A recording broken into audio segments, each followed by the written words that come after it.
BJP पक्षरु Puri रे आयोजित होईछि 3 दिनिया तालीम शिविर। आयोजित शिविर रे जोगदेले ओडिशार समस्त मंत्री एवं नेता आउ गुरुमंत्र प्रदान करिसेंती जेपी नड्डा। तेबे जहा सूचना रहिछि आसंता पंचायत निर्वाचन को आखिरे रखी पुरी ठारे एही 3 दिनिया तालीम शिविर बीजेपी पक्षरु आयोजन करा जायछि। एही अवसर रे केंद्र सरकार विभिन्न लोकाभिमुखी योजना गुड़िक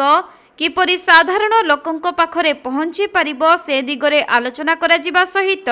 राज्यर पंचायत स्तर रे आगामी दिन रे किपरि बीजेपी विजय लाभ करिबो से नै गुरुमंत्र देइथिले केंद्र मंत्री जेपी नड्डा एवं राज्यर समस्त नेता मंत्री एकत्रित होई एही तालीम शिविर को आगकु नेउछंती। क्योंकि पौर निर्वाचन हम पंचायत निर्वाचन हम जो नहांती किए कॉर्पोरेटर काउंसिलर नहांती कि सरपंच वार्ड मेंबर समिति सभ्य नहांती तार सबू उपनिर्वाचन हम निश्चित भावे दल जेहेतु प्रथम थर सरकार अच्छे आम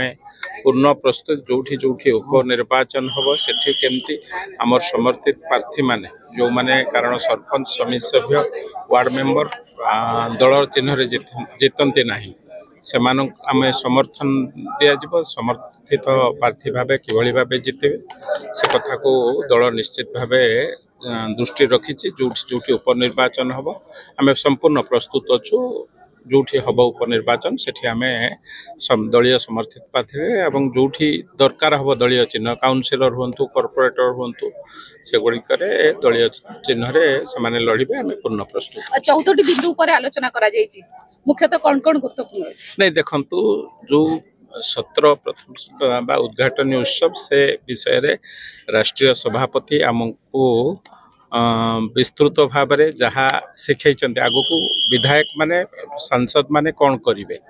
से विषय रे आमको शिक्षा दि जाए से विषय रे दलर सभापति राज्य सभापति से विषय विस्तृत भाव।